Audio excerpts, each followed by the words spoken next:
తెలుగు వారి #1 choice Telugu matrimony. చివరికి బకరా ఎవరంటే రావణే. జైల్లో అతని పరిస్థితి ఏంటో ఇప్పుడు మీకు ఈ వీడియోలో తెలియజేస్తాను. సో ఎక్కడ స్కిప్ చేయకుండా చూడండి.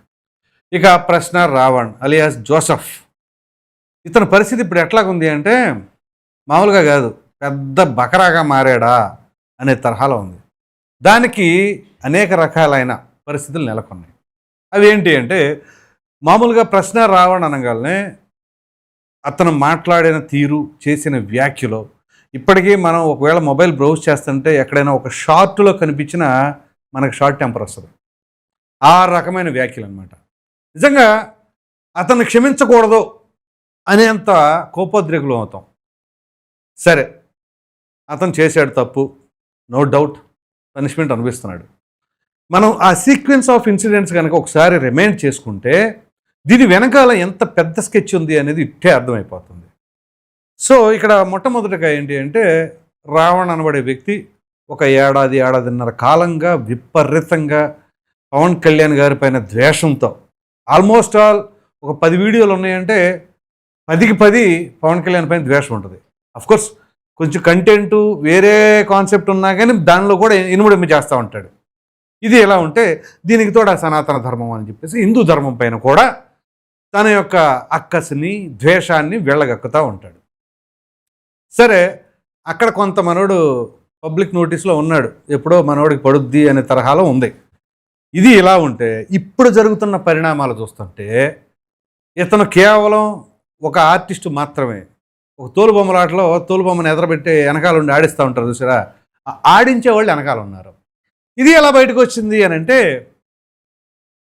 పాపం జడా శ్రావణం దళిత క్రైస్తవుల సమావేశం నిర్వహించినప్పుడు అనుకోని రీతిలో ఇదంతా పాపం పండితేనే బయటకు వస్తాయి అన్నమాట.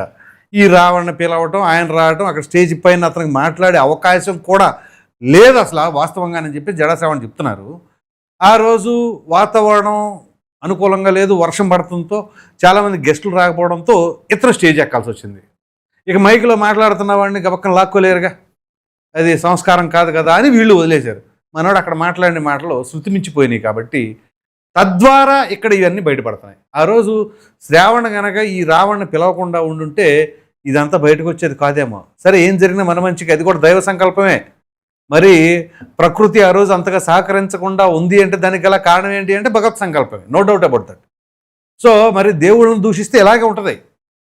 ఇతను ఎప్పుడైతే ఇతని పైన కేసులు రిజిస్టర్ అవుతా ఉన్నాయో, అది పిఠాపురం కావచ్చు, సర్పవరం కావచ్చు, మచిలీపట్నం కావచ్చు, ఆ తదుపరి పాయకరావుపేట నియోజకవర్గంలో కావచ్చు, యలమంచిలో అనుకుంటా, బహుశా యలమంచిలో పాయకరావుపేట, ఎనీహౌ ఈ 4 కేసులు రిజిస్టర్ అయినప్పుడు పాపం జడా శ్రావణ్ ఏంటి అంటే, ఒక విధంగా చెప్పాలి అంటే అతని గురించి డీప్గా తెలీదు, ఓ ఇన్నోసెంట్గానే ఆయన పక్కకి వెళ్ళి అతను వాదిష్టం బెయిల్ తీసుకురావడం చేశారు.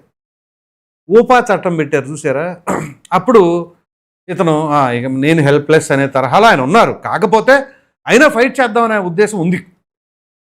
అప్పటికే ఆయన చెప్పారు, ఇక్కడ బెయిల్ రావడం కష్టమే అని చెప్పేసి అన్నారు. కాకపోతే ఊపా చట్టం ఎలా పెడతారు అనే ధోరణిలో అప్పుడు పర్సెప్షన్ ఉంది కాబట్టి, అదే సమయంలో ఈ గమన అనే క్యారెక్టర్ వచ్చింది. తనేమో ఇతనితో బాగానే అటాచ్మెంట్ ఉంది, అప్పుడు ఆ కేసులకు సంబంధించి తిరుగుతూ ఉన్నారు. కానీ ఆల్ ఆఫ్ ఏ సడన్గా ఈయనకు చెప్పకుండా డైరెక్ట్గా వెళ్ళిపోయి జగన్మోహన్ రెడ్డి గారిని కలవడం, వైసీపీ నాయకులకి జగన్మోహన్ రెడ్డి గారికి గ్రాటిట్యూడ్ తెలపాలి అని ఒక వీడియో రిలీజ్ చేయటం. అంటే ఇక్కడ ఆలోచించండి, జడా శ్రావణ్ కుమార్ తను హర్ట్ అవుతున్నాడు, నాకు చెప్పలేదు అది ఇదని. కానీ అసలు కథ ఏంటి, అమ్మ ఊపా చట్టం పెట్టారంటే బెయిల్ రాదు, బెయిల్ రాలేదంటే లోపలికి వెళ్ళిపోయాడంటే ఇక మనం ఇరుక్కుపోతాం, అసలు ఇప్పుడు అతను నోరు తెరిచాడంటే అందరూ బుక్ అయిపోతాం అనే భావనలో ఉండే ఇమ్మీడియట్గా జగన్మోహన్ రెడ్డి గారిని అప్రోచ్ అయ్యారు అనే కథనాలు కూడా వస్తున్నాయి. సో అంతటితో ఆగిందా? ఆగల. ఇప్పుడేంటి మొత్తం తోడతా ఉంటుంటే, ఒక విధంగా చెప్పాలి అంటే మహాన్యూస్ అయితే యుద్ధం ప్రకటించింది వీళ్ళపైన. యుద్ధం ప్రకటించడం అంటే వేరే రకంగానే కాదు, అసలు వాస్తవాలన్నీ కూడా వెలికి తీస్తూ ఉన్నారు. దాంట్లో కూడా కొన్ని ఆసక్తికరమైన విషయాలు ఉన్నాయి.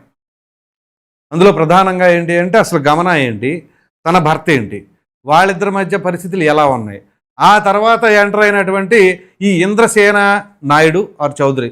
నాయుడు చౌదరి అంటే మరలా ఇక్కడ కన్ఫ్యూజ్ అవ్వమాకండి. నిన్న ఒకళ్ళు కామెంట్ పెట్టారు, అంటే ఇప్పుడు అతను నాయుడు అనగానే కాపు అనమాట అని కాదు. రాయలసీమలో చౌదరీస్నే నాయుడు అని పిలుస్తారు, అది గుర్తుంచుకోండి. కోస్టల్లో నాయుడు అంటే కాపు, రాయలసీమలో నాయుడు అంటే చౌదరి. సో అందు క్లారిటీ కోసం చెప్తున్నాను. సో ఇంద్రసేన చౌదరి ఆర్ నాయుడు ఇతనికి గమనాకి ఉన్న పరిచయాలు ఏంటి? సో ఇవన్నీ కూడా మొత్తం బయటపడిపోతా ఉన్నాయి. చివరికి ఆ గమన భర్త తను సూసైడ్ చేసుకొని బ్లేడ్తో చేయకోసుకున్నది కూడా బయటకు వచ్చినాయి. ఇప్పుడు ఇవన్నీ ఎందుకు చెప్తున్నా, ఈ కథకు లింక్ ఉన్నాయి. తన పర్సనల్ అటాచ్మెంట్ అనే కాదు, పర్సనల్ ఫ్యామిలీ అనే కాదు, పర్సనల్ లైఫ్ అనే కాదు. సో అక్కడ నుంచి అది ఇటు నుంచి ఎటు వచ్చింది అంటే, రావణ్కి ఈ ప్రశ్న ఛానల్ రన్ చేస్తున్న టైంలో ఓ విధంగా చెప్పాలని కొంత ఫైనాన్షియల్గా ఏదో స్ట్రగుల్ అవుతున్నాడు అనే అంశం వీళ్ళకి తెలిసిందట.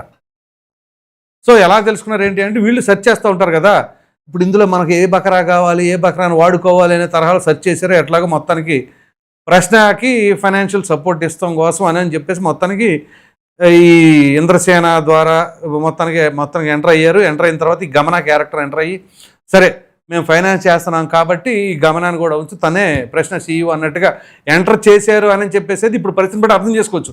Whether it is correct or not అనేది మాత్రం ఖచ్చితంగా రావణ్ కస్టడీలో ఉన్నప్పుడు అసలు వాస్తవాలు బయటకు వస్తాయి.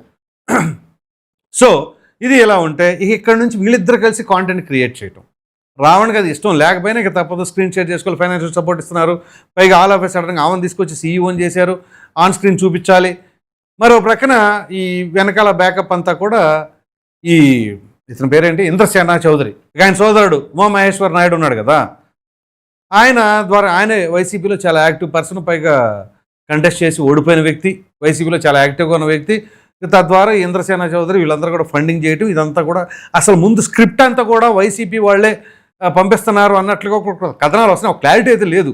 కాకపోతే ఇప్పుడు ఇవన్నీ జరుగుతున్నాయి కాబట్టి వీళ్ళు కంగారు పడిపోయి ఇప్పుడు నానా ఇబ్బందులు పడతా ఉన్నారు అని చెప్పేసి అయితే చాలా చోట్ల కథనాలు ఉంటున్నాయి. ఇది ఇలా ఉంటే ఇప్పుడు రావణ్ ఏం చేస్తున్నాడు, రావణ పరిస్థితి ఏంటి అంటే, రావణ్ పబ్లిక్గా అంటే అక్కడ జైల్లో భోజనాలు పెట్టేటప్పుడు నలుగురితో పాటు భోజనం చేయట్లా, అసలు భోజనమే నేను చేయను అని చెప్పేసి అని, లేకపోతే నాకు ఏదైనా ఉంటే కాసేపు వచ్చి తింటాను అంటే ఒంటరిగా ఉండటానికి ఇష్టపడుతున్నాడు. ఎందుకంటే నలుగురిలో ఉంటే ఆ పరిస్థితి ఎటువంటి తావతీస్తుందో తెలియదు, ఎవరు హర్ట్ అయి ఉంటారో, ఎవరు ఏమైనా అటాక్ చేస్తారేమో అదొక భయం కావచ్చు, లేకపోతే ఆ నలుగురిలోకి రావాలి అంటే తనకి ఇంకొకలాగా అనిపించవచ్చు. ఈ నేపథ్యంలోనే వీలైనంత వరకు ఎక్కడ ఉంటున్నాడు అక్కడే కూర్చుంటున్నాడంట. దీనికి తగినట్టుగా పోలీసులను అడిగి నాకు కొన్ని బుక్స్ అన్నా ఇవ్వండి చదువుకుంటాను అంటున్నాడంట. ఆ బుక్స్ కూడా అరేంజ్ చేశారంట. వీటితో పాటుగా రెగ్యులర్గా న్యూస్ పేపర్, ఆ న్యూస్ పేపర్లో ఏంటి అంటే స్టేటస్ ఏంటి, అసలు ఏం జరుగుతుంది, ఎవరెవరి పరిస్థితి ఏంటి, కేసు స్టేటస్ ఎలా వచ్చింది, ఇవన్నీ అప్డేట్స్ తెలుసుకుంటా ఉన్నాడు పేపర్ చదవటం ద్వారా. అది తెలుసుకుంటా ఉంటే ఏం జరుగుతుంది, ఈ కేసులో తీవ్రత ఏంటి అనేది తెలుస్తూ ఉంటుంది. ఇప్పుడు మొదట ఏంటి అంటే చాలామంది ఆ ఓపా చట్టం ఎలా పెడతారు అది ఇది అని చెప్పేసి అన్నారు. స్లోగా ఆ వాదన తగ్గిపోయింది, అతను ఓపా చట్టమే కరెక్ట్ అనే పరిస్థితికి వచ్చింది. సో దాని ద్వారా ఏంటి, ఇతను పాపం ఒక ఆందోళన ఉంటుందిగా, తనకి కుటుంబం ఉంది, ఒక పాప ఉంది. సో నేను ఇప్పుడు అనవసరంగా బకరా అయిపోయినా, వీళ్ళ గురించి నేను వీళ్ళ భుజాన్ని వేసేసుకొని ఇష్టాంరీతిగా వీళ్ళు నా బ్యాక్ ఎండ్లో ఉండారు అని చెప్పేసి రెచ్చిపోయానా, తీరా కట్ చేస్తే ఇప్పుడు నా వెనకాల ఎవరు లేరు. వీటన్నిటికీ తగినట్టుగా ఏంటి అంటే గన్నవరం కోర్టులో పొన్నవోలు సుధాకర్ రెడ్డి వచ్చాడు. పొన్నవోలు సుధాకర్ రెడ్డి వచ్చింది దేనికి, రావణ్ని కాపాడటం గురించి కాదు. అక్కడ ఒక స్వార్థం ఉంది.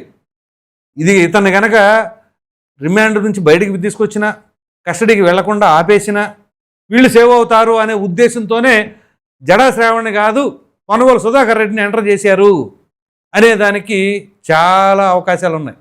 సో ఈ నేపథ్యంలో ఇప్పుడు ప్రశ్న రావణ్ ఏంటి పరిస్థితి, ఏమైనా రిగ్రెట్ ఫీల్ అవుతున్నాడా, పోనీ పశ్చాత్తాప చెంది ఏదైనా చేస్తే క్షమాపణ అడిగితే ఇవన్నీ అయిపోయాయా అంత తేలిగ్గా?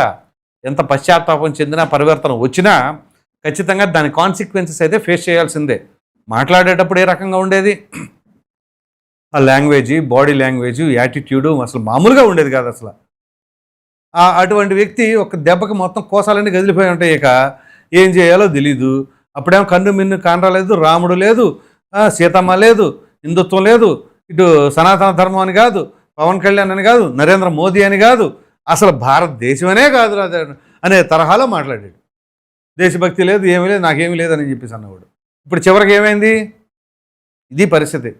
ఆ ఓసల మధ్య అలా కొట్టుమిట్టాడుతూ ఉన్నాడు. ఇప్పుడు ఇతనికి అర్థమవుతుంది ఏంటి అంటే, చివరికి నన్ను ఒక పావులాగా వాడుకున్నారా వీళ్ళు, అడ్డంగా బుక్ అయిపోయింది నేనా, సో నా భవిష్యత్తు ఏంటి, నన్ను కాపాడేవారు లేరా, ఓపా చట్టం అంత కఠినతరమైనదా, కాబట్టి ఇప్పుడు ఏంటి, రేపు కస్టడీకి ఖచ్చితంగా కోర్టుకి వెళ్ళబోతున్నారు. పిటిషన్ వేయబోతున్నారు కోర్టులో. మొన్న పిటిషన్ వేసి ఎందుకు విత్డ్రా చేసుకున్నారంటే మొన్న వేసింది 10 days అనట. 10 days సరిపోదు, 15 రోజులన్నా కావాలని మళ్ళీ ఫ్రెష్ పిటిషన్ వేస్తున్నారు. ఆ ఫ్రెష్ పిటిషన్ వేయడంతో ఇప్పుడు ఖచ్చితంగా కస్టడీకి ఇస్తారు. ఇచ్చినప్పుడు సరే ఇక జరిగింది ఏదో జరిగిపోయింది, ఇక మనం వాస్తవాన్ని చెప్పేసేద్దామని కనుక అతను వాస్తవం చెప్పాడా ఏంటి పరిస్థితి? ఇప్పుడు ఇతనికి ప్రాణహాని ఉందా అనేది కూడా ఒక పెద్ద క్వశ్చన్ మార్క్. అది ఉంటే ఎవరి సైడ్ నుంచి ఉంది? జన సైనికుల ఆగ్రహంతో ఆ రకంగా ఉన్నారు కాబట్టి వాళ్ళ సైడ్ నుంచి ఉందా, లేకపోతే ఈ వీళ్ళ గుట్టు ఎక్కడ బయటపడుతుందా అని చెప్పేసి ఏమైనా సరే ఇతన్ని ఏదైనా చేసే అవకాశం ఉందా? కాబట్టి ఇతనికి ఫుల్ సెక్యూరిటీ కావాలి. వీటన్నిటి మధ్యలో తనకి ఓ విధంగా చెప్పాలంటే చాలా ప్యానిక్ అయిపోతాడు అని చెప్పేసి అయితే మాత్రం అనుకోవచ్చు. సో అల్టిమేట్గా అర్థం చేసుకోవాల్సింది ఏంటి అంటే ఎవరైనా సరే వాళ్ళ స్టేజ్ ఏంటి, వాళ్ళ పరిస్థితులు ఏంటి, వాళ్ళ కుటుంబ పరిస్థితులు ఏంటి, అవన్నీ దృష్టిలో పెట్టుకొని మెలగాలి. అంతేగాని మనకి ఒకళ్ళు బాగా బ్యాకప్ ఉండారులే, ఇంకేముందిలే, మనకు తిరుగులేదులే అనుకుని కనుక మనం దిగామనుకోండి, చివరికి ఎవరికాళ్ళు సైడ్ అయిపోతే ఒంటరిగా మిగిలిపోయి బలైపోయేది, బకరాగా మిగిలేది ఆ వ్యక్తి. కాబట్టి ఈ రకంగా ఇప్పుడు అన్ని పరిస్థితులు అతనికి వ్యతిరేకంగా మారుతున్నాయి. మరి వ్యతిరేకంగా మారుతూ ఉన్న తరుణంలో ఇక చేసేదేమీ లేక రేపు కస్టడీలో వాస్తవాలు చెబుతారా, చెబితే ఇది ఎంతమందికి హార్ట్ అటాక్ తెప్పించవచ్చు అని మీరు అనుకుంటారో అనే అభిప్రాయాన్ని అయితే కామెంట్లో తప్పకుండా తెలియజేయండి. Thank you.